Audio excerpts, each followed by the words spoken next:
চ্যানেলে তোমাদের সবাইকে ওয়েলকাম জানাই। আজকে এসবি একাডেমির পক্ষ থেকে তোমাদের পরিবেশ বিদ্যার একটা গুরুত্বপূর্ণ ক্লাস নিয়ে এসেছি। সুতরাং যারা এসবি একাডেমিকে এখনো সাবস্ক্রাইব করোনি তারা অবশ্যই এসবি একাডেমিকে সাবস্ক্রাইব করো, কারণ তোমরা প্রত্যেকেই জানো ক্লাস 6 থেকে 12 অবধি এবং অনার্স বা যদি বলো কলেজের যে সমস্ত বিষয় সেই সমস্ত বিষয়ের তথ্য আমাদের এসবি একাডেমিতে দেওয়া হয়। সুতরাং যারা যারা এই সমস্ত গুরুত্বপূর্ণ তথ্য পেতে চাইছো তারা অবশ্যই এসবি একাডেমির চ্যানেলটিকে সাবস্ক্রাইব করো, ক্লাসটিকে শেয়ার করো, এইটুকু রিকোয়েস্ট করবো। আর তার সঙ্গে যারা ফ্রি ক্লাস পেতে চাইছো তারা কিন্তু কমেন্ট সেকশনে জানাতে ভুলবে না যে আজকের ক্লাসটি কেমন লাগবে এবং তোমরা কোন কোন সাবজেক্টের ফ্রি ক্লাস পেতে চাইছো এই ইউটিউব চ্যানেলে তোমরা অবশ্যই কমেন্ট করে জানাবে। দেখো, পরিবেশ বিদ্যার গুরুত্বপূর্ণ একটা বিষয় নিয়ে আজকে ক্লাস করব আমরা। সেটা হচ্ছে আমরা ইন্টারন্যাশনাল কনভেনশন বা আন্তর্জাতিক সম্মেলন, এই যে বিষয়টা যেটা তোমাদের পরিবেশ বিদ্যাতে অনেকগুলো আন্তর্জাতিক সম্মেলন সম্পর্কে দেওয়া আছে, সেই সিলেবাস অনুযায়ী আজকে আমরা কয়েকটি আন্তর্জাতিক সম্মেলন সম্পর্কে আলোচনা করে নেব। তাহলে সময় নষ্ট না করে চলো দেখে নেওয়া যাক প্রথম কোন সম্মেলন নিয়ে আজকে আলোচনা হবে। দেখো, সবার প্রথমেই যে সম্মেলনটা রয়েছে সেটা হচ্ছে রামসার সম্মেলন। কেন এই সম্মেলনটা প্রথমে রাখা হয়েছে? তার কারণ তোমাদের যে সম্মেলনগুলো করতে হবে তার মধ্যে কিন্তু রামসার সম্মেলন হচ্ছে, রামসার সম্মেলন সবার প্রথমে অনুষ্ঠিত হয়েছিল। সেই জন্য আমরা কি করব, রামসার সম্মেলনটাকে সবার প্রথমে পড়ে নেব। দেখো, সবার প্রথমে দেখব রামসার সম্মেলন কত সালে অনুষ্ঠিত হয়। দেখো, 1971 খ্রিস্টাব্দের 2রা ফেব্রুয়ারি রামসার সম্মেলন অনুষ্ঠিত হয়। নেক্সট দেখো, রামসার সম্মেলনের অনুষ্ঠিত হওয়ার যে স্থান সেটা কোথায়? সেটা হচ্ছে ইরানের রামসার শহর। তাহলে রামসার সম্মেলন রামসার শহরেই হয়েছিল। এটি কোন দেশে অবস্থিত? এটি ইরানে অবস্থিত। নেক্সট দেখো, কার্যকরের সময়, অর্থাৎ চুক্তিটি হয়েছিল 1971 খ্রিস্টাব্দের 2রা ফেব্রুয়ারি, কিন্তু ওই সময় থেকে কিন্তু কার্যকর হয়নি। তার কিছু বছর পর থেকে এই চুক্তিটি কার্যকর হয়। সেটার সময়কাল দেখো, 1975 খ্রিস্টাব্দের 21শে ডিসেম্বর এই রামসার সম্মেলনটি কার্যকর হয়। নেক্সট দেখো, রামসার সম্মেলন কোন বিষয়বস্তুকে রিলেট করে? সেটা হচ্ছে রামসার সম্মেলন এমন একটা আন্তর্জাতিক সম্মেলন যার ফলে আমরা পৃথিবীর সমস্ত গুরুত্বপূর্ণ জলাভূমিগুলোকে আলোচনা করতে পারি এবং গুরুত্বপূর্ণ জলাভূমিকে কিভাবে সংরক্ষণ করব সেই সমস্ত বিষয় নিয়ে কিন্তু আমরা পর্যালোচনা করা হয় এই রামসার সম্মেলন। তাহলে এটা একটা আন্তর্জাতিক সম্মেলন। কি নিয়ে এখানে আলোচনা হয়েছিল? পৃথিবীর যত জলাভূমি রয়েছে যেগুলো জীববৈচিত্র্যে ভীষণভাবে সমৃদ্ধ, সেই জলাভূমিগুলোকে আমরা কিভাবে রক্ষণাবেক্ষণ করব সেই বিষয়ে আলোচনা করা হয়েছিল এই সম্মেলনে। নেক্সট দেখো, বিশ্বের কতগুলি দেশ রামসার চুক্তি স্বাক্ষর করে?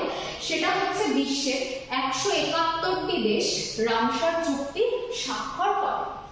নেক্সট দেখো, বলছে রামসার চুক্তি অনুযায়ী জলাভূমিগুলোকে কোন সংস্থা দেখাশোনা করতে পারবে? রামসার চুক্তিতে বলা ছিল IUCN, এই যে সংস্থাটি, এই সংস্থা কি করতে পারবে? জলাভূমিগুলোকে দেখাশোনা করবে।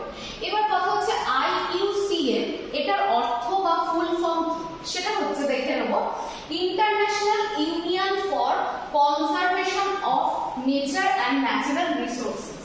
তাহলে রামসার যে সম্মেলনটা সেটা রামসার সম্মেলনে এটাই আলোচনা করা হয় যে পৃথিবীর যত জলাভূমি রয়েছে সেগুলোকে কে সংরক্ষণ করবে বা দেখাশোনা করবে? IUCN নামক একটা সংস্থা। এবং এখান থেকে তোমাদের ফুল ফর্মটাকেও খুব ভালো করে পড়ে নিতে হবে, নইলে পরে কিন্তু তোমরা উত্তর করতে পারবে না। নেক্সট দেখো, বলছে ভারতে কত সালে রামসার চুক্তিটি কার্যকর হয়?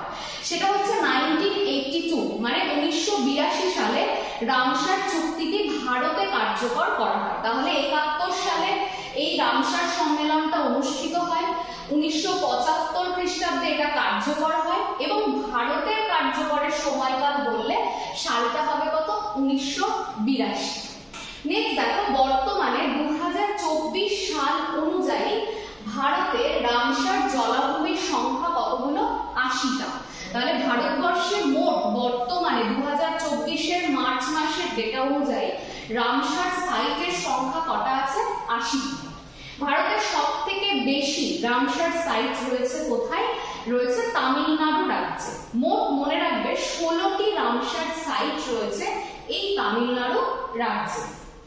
পরে দেখে নিই, দেখো পৃথিবীর মধ্যে সব থেকে বেশি রামসার সাইট কোন দেশে আছে যদি জিজ্ঞাসা করা হয়, তাহলে বলবে ব্রিটিশ যুক্তরাষ্ট্রে পুরো পৃথিবীর মধ্যে সব থেকে বেশি রামসার সাইট আছে।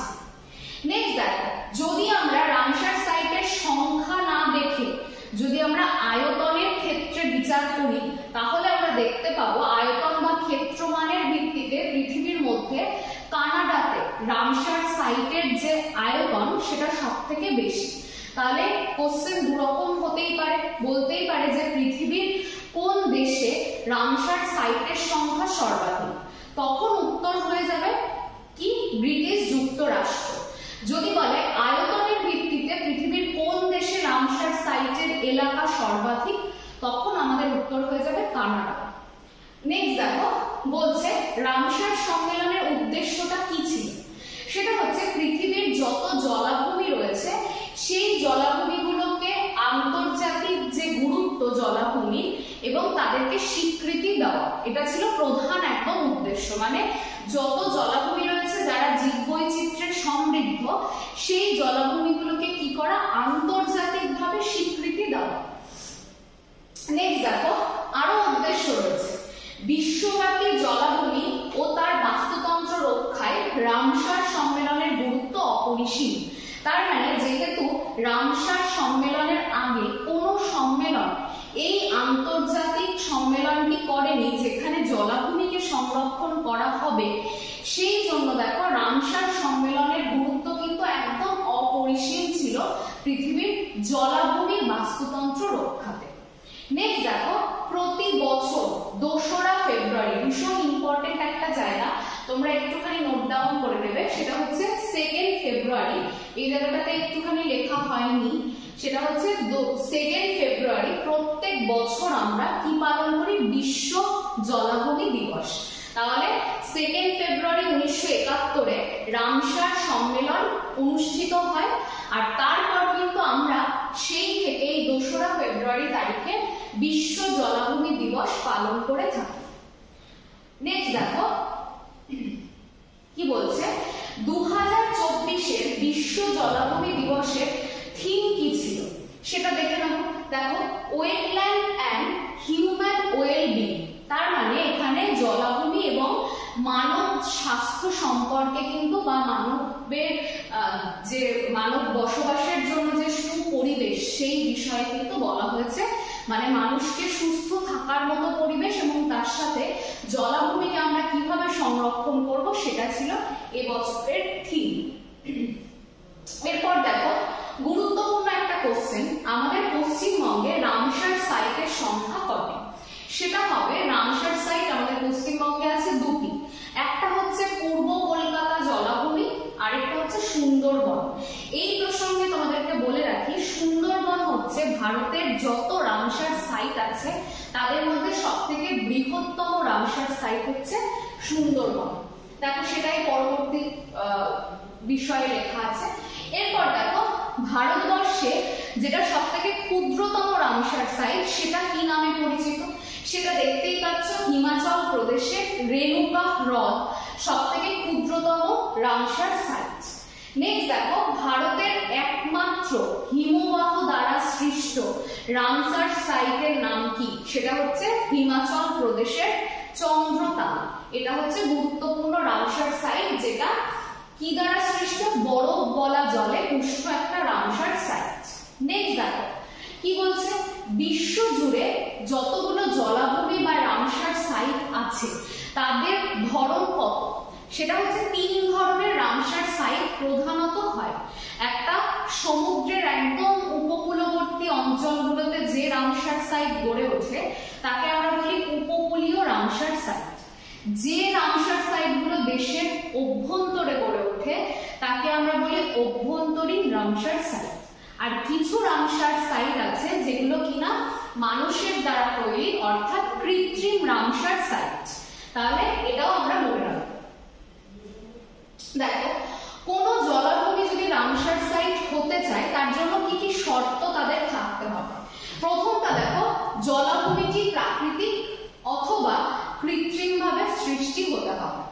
দ্বিতীয় দেখো, জলাভূমিটি একাধিক বিপন্ন জীবের বাসস্থান হতে হবে।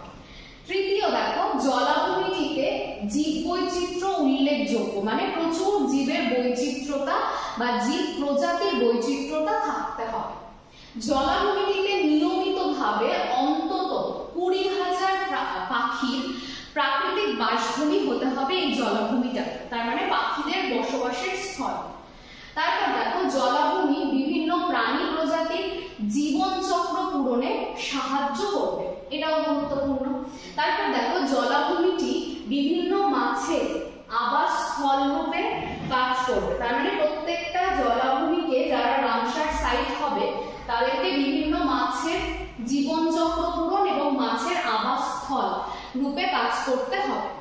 নেক্সট, জলাভূমি মাছেদের জীবন চক্রকে পূরণ করবে এবং তারপর দেখো, মাছ ও জলজ প্রাণী এবং অন্যান্য জীব প্রজাতির 1% এই জলাভূমিটি বাস্তুতান্ত্রিক সহায়তা দেবে। তার মানে পুরো পৃথিবীর মধ্যে অন্ততপক্ষে 1% প্রাণীদের নিয়ে গড়ে ওঠা বাস্তুতন্ত্র ওই জলাভূমিগুলোতে থাকবে যারা রামসার সাইটের অন্তর্গত। এখানে দেখো, ভারতের গুরুত্বপূর্ণ কিছু রামসার সাইট রয়েছে, সেগুলোর মধ্যে দেখো কিছু গুরুত্বপূর্ণ রয়েছে, যেমন গুজরাটের রয়েছে নল সরোবর, খুব ইম্পর্টেন্ট একটা রামসার সাইট। রাজস্থানের সম্বর কেওলাদেও গুরুত্বপূর্ণ রামসার সাইট। তারপর দেখো, হরিয়ানার সুলতানপুর, তারপরে পাঞ্জাবের হরিকে, তারপর জম্মু কাশ্মীরের উলার, এগুলো প্রত্যেকটা। মহারাষ্ট্রের লোনার লেক, এটাও গুরুত্বপূর্ণ। তারপর দেখো, আর রয়েছে যেটা কোলেরু, অন্ধ্রপ্রদেশের ইম্পর্টেন্ট। কেরালার যেটা অষ্টমুদিয়া ভেম্বানাথ, গুরুত্বপূর্ণ রামসার সাইট। এবং তার সঙ্গে দেখো, তামিলনাড়ুর পিছাভারাম, এটাও একটা গুরুত্বপূর্ণ রামসার সাইট, কারণ এখানে ম্যানগ্রোভ বনভূমি রয়েছে। তারপর মধ্যপ্রদেশের থেকে দেখো, ভোজ, গুরুত্বপূর্ণ একটা রামসার সাইট। তারপর দেখো, উত্তরপ্রদেশের যদি দেখি তাহলে দেখতে পাবো আমরা নবাবগঞ্জ বার্ড স্যাংচুয়ারি। ওড়িশার মধ্যে চিল্কা, ভীষণ ইম্পর্টেন্ট, আর ভিতরকণিকা, দুটোই ওড়িশা থেকে ইম্পর্টেন্ট।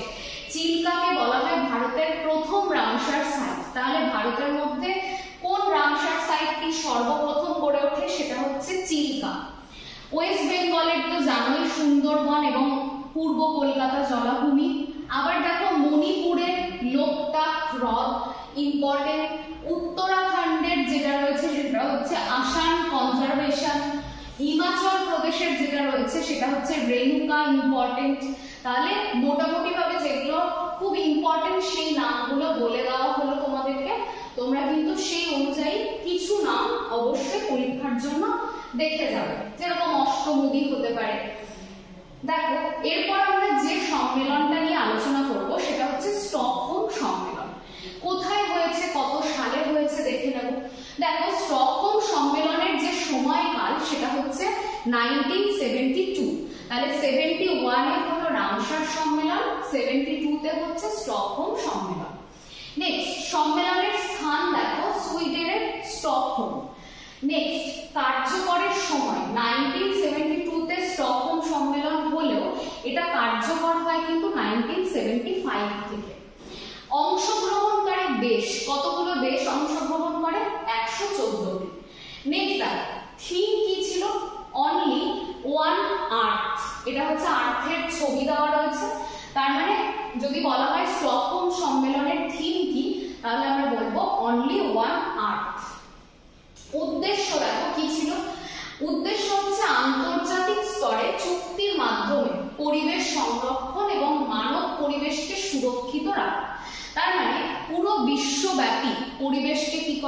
সংরক্ষণ করা বা সুরক্ষিত রাখা এবং পরিবেশকে মানব স্বাস্থ্যের উপযোগী করে গড়ে তোলা।